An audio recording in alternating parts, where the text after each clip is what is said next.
और जयपुर से इस वक्त की बड़ी खबर का रुख करेंगे। लाखों के आभूषण और नकदी लेकर भागा नेपाली नौकर, सास बहू को जहरीला पदार्थ खिलाकर इस पूरी वारदात को अंजाम दिया गया। वैशाली नगर थाना इलाके की ये पूरी घटना है। कांग्रेस नेता संदीप चौधरी के निवास पर यह वारदात हुई। और ये देखिए, ये सबसे पहले तस्वीर आप देख रहे हैं फोर्स इंडिया पर, जिस पर इस पूरी वारदात को अंजाम देकर बाहर निकलते हुए नेपाली नौकर। फिलहाल संदीप चौधरी गए हुए हैं दिल्ली। सूचना पर डीसीपी वेस्ट अमित कुमार सहित पुलिस अधिकारी मौके पर पहुंचे हैं। बेहोशी की हालत में दोनों महिलाओं को अस्पताल भिजवाया गया है। लेकिन ये जो सीसीटीवी में कैप्चर हुई है तस्वीर, वो सबसे पहले आप फोर्स इंडिया पर देख रहे हैं, जिसमें इस पूरी घटना को अंजाम देकर अपने साथियों के साथ बाहर निकलता हुआ ये नेपाली नौकर इस तस्वीर में साफ तौर पर नजर आ रहा है। एफएसएल की टीम को भी मौके पर बुला लिया गया है। शहर में करवाई गई है कड़ी नाकाबंदी। प्रशासन की टीम जो कि लगातार मौके पर मौजूद है और इस पूरे मामले को लेकर जांच पड़ताल की जा रही है। और अब इन्हीं तस्वीरों के माध्यम से पता लगाया जाएगा कि इस घटना को अंजाम देकर ये नेपाली नौकर कहां भागा है।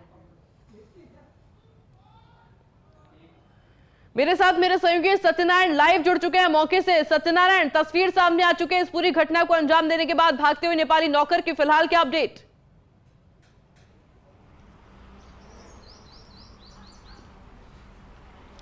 ऐसी देखिए, बड़ी वारदात हुई है जयपुर शहर के वैशाली नगर जैसे पोश इलाके के अंदर, जहां पर एक नेपाली दंपत्ति नौकर ने इस वारदात को अंजाम दिया है। अपने बाहर के 3 साथियों को साथ बुलाया। उसके पश्चात यहां से जो मौजूद थी संदीप चौधरी जो कांग्रेस नेता है, उनकी माताजी और उनकी पत्नी को नशीली चाय पिलाई, उनको नशीले इंजेक्शन लगाए और यहाँ से लाखों रुपए के जो आभूषण है वो और नकदी लेकर जो बदमाश है नेपाली नौकर हैं वो फरार हुए अपने साथियों के साथ में। फुटेज के अंदर वो नौकर जो घर के अंदर प्रवेश कर रहे हैं वो भी दिखाई दे रहे हैं। इस घटना के पश्चात पूरे जयपुर शहर में ए श्रेणी की नाकाबंदी कराई गई है। अंदर मकान के अंदर की बात करें तो अंदर मकान के अंदर फिलहाल एफएसएल की टीम यहाँ पर आई हुई है और फिलहाल जो दोनों महिलाएं जो बेहोशी की हालत में है वो खतरे से बाहर है।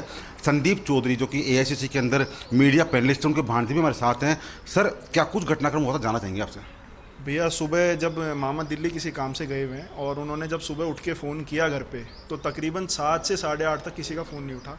जिस पे उन्होंने अपनी बेटी को फ़ोन किया तो उनकी बेटी जब उठ के देखा तो जो मेरी मामी हैं और नानी दोनों बेहोशी की हालत में मिले।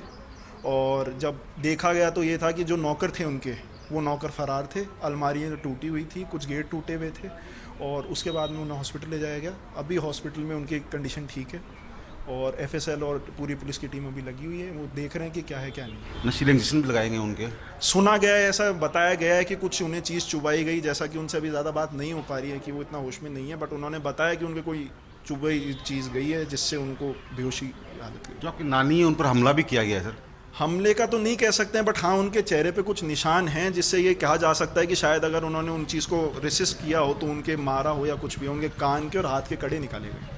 तो आयुषी देखिए, बता दूं आपको कि संदीप चौधरी की जो माताजी हैं उन पर हमला किया गया था, क्योंकि उन्होंने घटना का विरोध किया होगा। तो घटना का विरोध करने के पश्चात उन पर हमला किया। हमला करने के पश्चात नशीले इंजेक्शन लगाए और इंजेक्शन लगाने के पश्चात यहाँ से करीबन 2.5 करोड़ रुपए के गहने और लाखों रुपए की जो नकदी है वो लेकर जो बदमाश हैं वो फरार हुए हैं। इस घटना के पश्चात पूरे वैशाली नगर इलाके में दहशत का माहौल है, बहका माहौल है। हालांकि जो पुलिस अधिकारी है उन्होंने स्पष्ट किया है कि जो नौकर है उनकी वेरिफिकेशन हो चुका था, वो किसी एजेंसी के माध्यम से इस घर के अंदर काम करने के लिए आए थे, लेकिन उसके पश्चात भी उन्होंने ये वारदात कर दी। और सबसे बड़ी और अहम बात यह है कि जो नौकर यहाँ से फरार हुए हैं उनकी फुटेज रेलवे स्टेशन देखी गई है, यानी कि वो रेल के माध्यम से जयपुर छोड़ने का प्रयास कर रहे हैं। ऐसे में करीबन 10 टीमें बनाई गई है। 10 टीमों को जयपुर और जयपुर के आसपास संभावित स्थल पर भेजा गया है, जिससे कि जो बदमाश है उनको गिरफ्तार किया जा सके। आयुषी, अच्छा सत्यनारायण, जो ये तस्वीर सामने आई है इसमें 3 लोग नजर आ रहे हैं, 3 आरोपी नजर आ रहे हैं। तो कि तीनों वहीं पर काम करते थे या फिर किसी को एक हेल्पर के तौर पर भी वहां पर बुलाया गया था इन आरोपियों के द्वारा?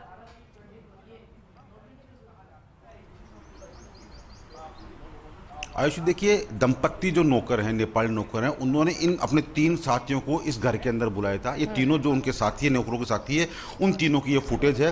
यही वो मकान है जिसके अंदर ये घटनाक्रम हुई है। इस मकान के एंट्रेंस करते हुए ये विजुअल सामने आए हैं। हम आपको अंदर का नक्शा दिखाएंगे जिस प्रकार से ये घटना हुई थी। घटना के पश्चात देखिए, ये जो सीसीटीवी कैमरा लगा हुआ है इस कैमरे के माध्यम से फुटेज सामने आई है और इस फुटेज सामने आने के पश्चात ये फुटेज वायरल की गई है, जिससे कि जो नौकर है उनको लोग पहचान सके, उनकी गिरफ्तारी के अंदर अपनी भूमिका निभा सकें। फिलहाल अंदर जो है एफएसएल की टीम मौके पर मौजूद है, ऐसे में अंदर का अलाउ नहीं किया जा रहा, अंदर जाने नहीं दिया जा रहा। लेकिन सबसे बड़ी बात यह है पूनम की आयुषी की इतनी बड़ी घटना होना अपने आप के अंदर एक सवाल निशान खड़ा करती है कि वेरिफिकेशन होने के पश्चात भी अगर ऐसी घटना होती है तो कहीं ना कहीं लोग नौकर रखना ही छोड़ देंगे अपने घर के अंदर।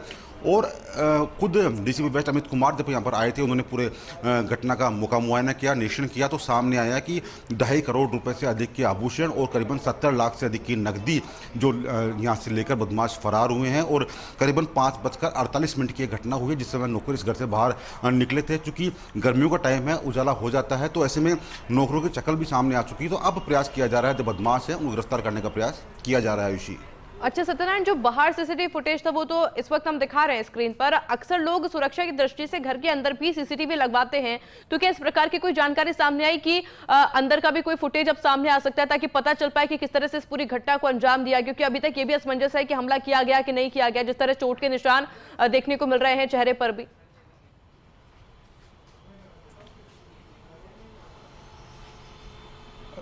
सीसीटीवी कैमरे बाहर लगे हुए हैं, तो क्या सुरक्षा की दृष्टि से अंदर भी कैमरे लगे हुए हैं? बिल्कुल, अंदर कैमरे लगे गए हैं। जो वारदात उन्होंने करी उसमें क्लियर दिख रहे हैं कि 2 जो दंपति यहाँ रहते थे वो हैं और उनके 2 साथी सुबह बुलाए गए हैं जो उनके साथ में आके वारदात करके और तकरीबन 15 मिनट से 17 मिनट के अंदर अंदर वापस निकल गए। एक बार आपके साथ अंदर चलना चाहेंगे हम एक बार, अंदर एफएसएल की टीम है, अभी आप एक बार आइए। क्योंकि घटना काफ़ी गंभीर है और ऐसी घटना जब होती है तो कहीं ना कहीं देखिए पुलिस के अधिकारी है जो भी यहाँ से बाहर निकल रहे हैं और कोशिश की जा रही है जो बदमाश हैं उनको जल्द गिरफ्तार किया जा सके। और कुछ ही देर में यहाँ पर आयुषी कुछ क्षणों के अंदर जो एडिशनल पुलिस कमिश्नर कुंवर राजदीप है वो यहाँ पर पहुँचने वाले हैं। कमिश्नरेट से वो रवाना हो चुके हैं, उसकी गंभीर वारदात है, तो खुद जो एडिशनल पुलिस कमिश्नर कुंवर राजदीप है वो यहाँ पर पहुँचने वाले हैं, मौके का निरीक्षण करेंगे, घटनास्थल का जायजा लेंगे, क्योंकि घटना काफ़ी गंभीर हुई है। और एआईसीसी में जो मीडिया पैनलिस्ट है वो संदीप चौधरी हैं, बड़े उद्योगपति भी हैं और साथ साथ बड़े राजनेता भी हैं। तो ऐसे में अब प्रयास किया जा रहा है बदमाशों को ट्रेस आउट करने का, उनको गिरफ्तार करने का प्रयास किया जा रहा है जिससे कि उनको गिरफ्तार किया जा सके। जो माल यहाँ से चोरी हुआ है, क्योंकि ये 5 व्यक्ति बताए जा रहे हैं पूरी घटना के अंदर, तो ये चोरी नहीं, लूट नहीं, बल्कि डकैती हम बोलेंगे कि डकैती हुई है। और कुंवर राजदीप जो एडिशनल पुलिस कमिश्नर है वो कमिश्नरेट से यहाँ के लिए रवाना हो चुके हैं। डीसीपी वेस्ट अमित बुढ़ानिया अंदर। सत्यनारायण, पूरी खबर पर नजर आप बना रखिएगा, आगे भी अपडेट आपसे लेंगे। फिलहाल के लिए बहुत बहुत शुक्रिया।